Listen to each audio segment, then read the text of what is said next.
Hi friends, ഇന്ന് നമുക്ക് പുതിയൊരു ഡ്രസ് പാറ്റേൺ കണ്ടാലോ. പിനഫോർ ഡ്രസ്സാണിത്. വളരെ എളുപ്പമാണിത് തയ്ക്കാൻ. ഞാനിപ്പോൾ ഒരു മീറ്റർ തുണിയാണ് ഞാൻ എടുത്തിരിക്കുന്നത്. പ്ലെയിൻ ഫാബ്രിക്കാണ്. അപ്പോൾ ആദ്യം നമുക്ക് വേണ്ടത് ഈ ഒരു സ്കേർട്ടിൻ്റെ ലെങ്ത്താണ്. സ്കേർട്ട് തയ്ച്ച ശേഷം ഇതിൻ്റെ മുകളിൽ സ്ട്രാപ്പ് വയ്ക്കുക. അങ്ങനെയാണ് ഈ ഒരു ഡ്രസ് പാറ്റേൺ വരുന്നത്. അപ്പോൾ ആദ്യം നമുക്ക് ലെങ്ത്ത് എത്ര വേണ്ടതെന്ന് നോക്കി അതനുസരിച്ച് ഈ തുണീനെ ഞാൻ ഇതുപോലെ രണ്ടാക്കി മടക്കിയിട്ടുണ്ട്. അപ്പോൾ ഞാൻ ലെങ്ത്ത് എടുക്കുന്നത് 18.5 ഇഞ്ചാണ്. അപ്പോൾ നമ്മളിവിടെ വേസ്റ്റ് ബാൻഡ് വയ്ക്കുന്നുണ്ട്. അത് 1.5 ഇഞ്ചാണ് വേസ്റ്റ് ബാൻഡ് വരുന്നത്. അപ്പോൾ അതിവിടെ ആദ്യം നമുക്ക് മാർക്ക് ചെയ്യാം. ഷർട്ടിൻ്റെ ലെങ്ത്ത് വരുന്നത് 15.5 ഇഞ്ചാണ്. അപ്പോൾ ലെങ്ത്ത് ഇവിടെ മാർക്ക് ചെയ്യാണ് 15 ഇഞ്ചിൽ. ബാക്കി നമുക്ക് തയ്യൽത്തുമ്പായിട്ട് എടുക്കാം 1 ഇഞ്ച്. മാർക്ക് ചെയ്ത ലെങ്ത്ത് ഉണ്ടല്ലോ, അത് ഇവിടെ നമുക്ക് കട്ട് ചെയ്തെടുക്കുകയാണ്.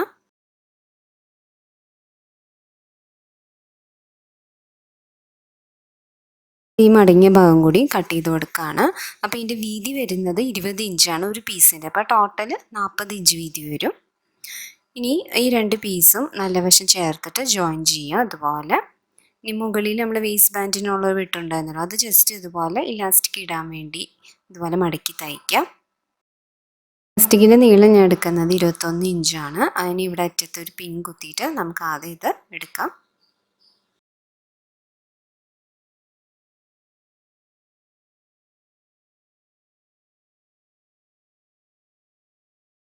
ഇവിടെ ചുറ്റും നമ്മൾ ഇലാസ്റ്റിക് ഇട്ട് കഴിഞ്ഞിട്ടുണ്ട്. ഇനി ഒരു സൈഡ് ഭാഗം ഓപ്പണിംഗ് ആയിരുന്നല്ലോ, അത് നമ്മൾ ജോയിൻ ചെയ്യാണ്. അപ്പോൾ ഈ തുണിയിൽ ഇതുപോലെ നല്ല വശം ചേർത്തിട്ട് മറിച്ചിടാം. എന്നിട്ട് ആ ഭാഗം അടിച്ചു കൊടുക്കുക.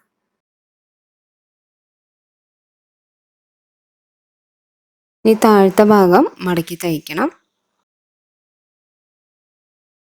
ഈ സ്കേർട്ടിൻ്റെ മുകളിലായിട്ട് ഞാൻ ഇതുപോലുള്ളൊരു സ്ക്വയർ പീസ് വയ്ക്കുന്നുണ്ട്. അപ്പോൾ അതിൻ്റെ നീളം വരുന്നത് 8 ഇഞ്ചാണ്. തയ്യൽത്തുമ്പ് അടക്കം എടുക്കാം. നമുക്ക് താഴെ മടക്കി തയ്ക്കാനും മുകളിൽ മടക്കി തയ്ക്കാനും വേണം. ഇനി വീതി എടുക്കുന്നത് 7.5 ഇഞ്ചാണ്. അവിടെ 1 ഇഞ്ച് വെച്ച് തയ്യൽത്തുമ്പ് എടുക്കാം. ഇനി ഈ രണ്ട് പീസിൻ്റെയും നല്ല വശം ചേർത്തിട്ട് ഇതുപോലെ ചുറ്റും അടിച്ചു കൊടുക്കുക. ഒരു സൈഡ് മാത്രം, അത് മുകളിലത്തെ ഭാഗം ഓപ്പണിംഗ് ആയിട്ട് ഇടാം.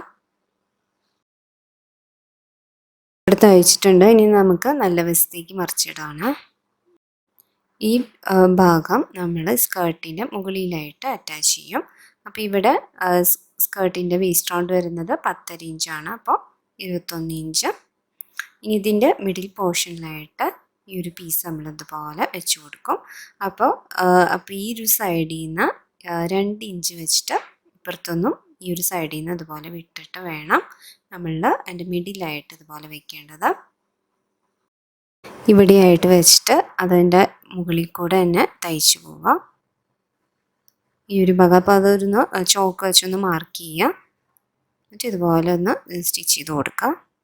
ഇതിൻ്റെ മുകളിലായിട്ട് ഒരു സ്ട്രാപ്പും കൂടി വരും. അതനുസരിച്ച് വേണം അതിൻ്റെ ലെങ്ത്ത് നമ്മൾ എടുക്കേണ്ടത്. ഇനി ഇവിടെയായിട്ട് സ്ട്രാപ്പ് വയ്ക്കാൻ വേണ്ടിയുള്ള തുണി എടുക്കുക. 25 ഇഞ്ച് നീളമുള്ളൊരു തുണി എടുത്തിട്ടുണ്ട്. ഇനി ഇതിന് ഇതുപോലെ മടക്കാം. വീതി വരുന്നത് 2 ഇഞ്ച് എടുക്കാം. എത്രയാണ് വീതി നിങ്ങൾക്ക് ആ സ്ട്രാപ്പിന് വേണ്ടത് അത് നമുക്ക് എടുക്കാം. എന്നിട്ടത് കട്ട് ചെയ്തെടുക്കാം. അപ്പോൾ ഇത് നമ്മൾ മുന്നേ കാണിച്ച സ്ക്വയർ പീസിൻ്റെ മുകളിൽ നിന്ന് സ്റ്റാർട്ട് ചെയ്തിട്ട് ബാക്ക് സൈഡ് സ്കേർട്ട് വരെയാണ് ഈ ഒരു ലെങ്ത്ത് പോകുന്നത്. അപ്പോൾ ഇവിടെ 2 സ്ട്രാപ്പിനെ റെഡി ആക്കിയിട്ടുണ്ട്. അതുപോലെ ഈ ഒരു പീസിൽ ഞാൻ ചുറ്റും ലേസ് വെച്ച് കൊടുത്തിട്ടുണ്ട് ഭംഗിക്ക്. ഇതുപോലെ അതിൻ്റെ നീളത്തിനനുസരിച്ച് ലേസ് കട്ട് ചെയ്തിട്ട് ജസ്റ്റ് സ്റ്റിച്ച് ചെയ്ത് കൊടുത്തേക്കാണ്. ഈ സ്ട്രാപ്പിൻ്റെ ലെങ്ത്ത് അറിയാൻ വേണ്ടി നിങ്ങൾ ഈ ഒരു സ്കേർട്ട് കുട്ടീനെ ഇടിയിച്ചിട്ട് അവിടെ തുടങ്ങി ആ ഒരു പീസിൻ്റെ മുകളിൽ നിന്ന് തുടങ്ങി താഴെ വരെ സ്കേർട്ടിൻ്റെ ബാക്കിൻ്റെ ആ ഭാഗം വരെ ടേപ്പ് വെച്ച് അളന്ന് നോക്കുക. അപ്പോൾ ആ കിട്ടുന്ന ലെങ്ത്ത് ആയിരിക്കണം നമ്മൾ ഈ ഒരു സ്ട്രാപ്പിന് എടുക്കേണ്ടത്. അപ്പോൾ ഓരോരുത്തർക്കും ഓരോ ലെങ്ത്ത് ആയിരിക്കും. ഈ 2 സ്ട്രാപ്പിനും 25 ഇഞ്ച് നീളം വരുന്നുണ്ട്. ആദ്യം ഒരു സ്ട്രാപ്പ് എടുക്കുക. അതിൻ്റെ ഈ ഒരു ഭാഗത്ത് അത് ഓപ്പണിംഗ് ആയിരുന്നല്ലോ, അപ്പോൾ അതിൻ്റെ ഉള്ളിൽ വെച്ചിട്ട് ആ മുകളിലത്തെ ഭാഗം മടക്കി സ്റ്റിച്ച് ചെയ്ത് കൊടുക്കുക. ഈ സ്ട്രാപ്പ് അടക്കം ഇതുപോലെ അടിഭാഗവും ഇതുപോലെ ചെറുതായിട്ട് ഉള്ളിലേക്ക് റോങ് സൈഡിലേക്ക് മടക്കുക. എന്നിട്ട് ഈ സ്ട്രാപ്പ് വെച്ചിട്ട് ഈ മുകളിലത്തെ ഈ ഭാഗം കൂടി മടക്കിയിട്ട് സ്റ്റിച്ച് ചെയ്ത് കൊടുക്കുക. അതുപോലെ തന്നെ മറ്റേ സ്ട്രാപ്പും വെച്ച് കൊടുക്കുകയാണ്. നിങ്ങൾക്ക് വേണമെങ്കിൽ മുകളിലത്തെ ഭാഗം മടക്കി തയ്ച്ചിട്ട് അതിൻ്റെ അടിയിലായിട്ട് സ്ട്രാപ്പ് വെച്ച് നമുക്ക് സ്റ്റിച്ച് ചെയ്യാം. ഇതുപോലെ ബാക്കിലേക്കാണ് ഇങ്ങനെ സ്ട്രാപ്പ് കൊണ്ടുവരുന്നത്. അതുകൊണ്ടാണ് അത്ര ലെങ്ത്ത് നമ്മൾ എടുക്കാൻ കാരണം. ക്രോസ് ആയിട്ടാണ് കേട്ടോ ഈ സ്ട്രാപ്പ് പോകുന്നത്.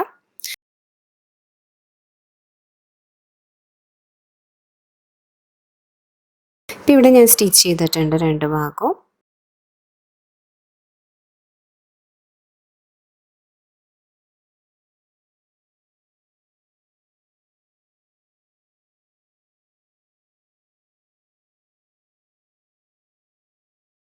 അപ്പോൾ ഇവിടെ നമുക്ക് 6 ഇഞ്ചാണ് ഞാൻ ലെങ്ത്ത് എടുക്കുന്നത്.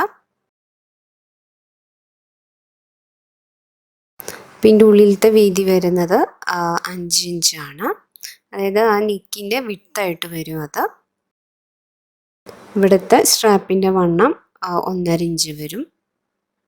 അപ്പോൾ നമ്മളിവിടെ മാർക്ക് ചെയ്ത 6 ഇഞ്ച് അവിടെ നിന്നാണ് ആ ഒരു ഷോൾഡർ മടങ്ങി വരുന്നത്. ഇതുപോലെ ആയിരിക്കും അതിൻ്റെ ലെങ്ത്ത് കിട്ടുന്നത്. ഓക്കെ, അപ്പോൾ ഇതിൻ്റെ ഈ ഒരു ഭാഗത്തെ ലെങ്ത്ത് കാൽക്കുലേറ്റ് ചെയ്യണത് നമ്മുടെ ബോഡി പാർട്ട് എത്ര വരും നോക്കാം. അത് കുറച്ച് ഭാഗം നമ്മൾ 8 ഇഞ്ചാണ് നമ്മൾ ആ ഒരു സ്ക്വയർ പീസിനെടുത്തത്. ബാക്കി ആ ഒരു ഷോൾഡറിൻ്റെ ആ സ്ട്രാപ്പിന് വേണ്ടി ഫ്രണ്ടിലേക്ക് വരാനുള്ള സ്ട്രാപ്പാണ് 6 ഇഞ്ച് എടുത്തത്. അപ്പം അങ്ങനെ നമുക്ക് ടോട്ടൽ 13.5 ഇഞ്ച് കിട്ടും. അപ്പോൾ ഇതുപോലെ ക്രോസ് ചെയ്ത് വെച്ചിട്ട് സ്റ്റിച്ച് ചെയ്യുക. എന്നിട്ട് ഇതുപോലെ ലെങ്ത്ത് ബാക്കിലും വെച്ച് നോക്കുക കറക്റ്റ് കിട്ടുന്നുണ്ടോയെന്ന്. 13.5 ഇഞ്ച് നമുക്ക് അവിടെ കിട്ടുന്നുണ്ട്. അപ്പോൾ അത് പിൻ ചെയ്തിട്ടൊന്ന് സ്റ്റിച്ച് ചെയ്ത് കൊടുക്കാം.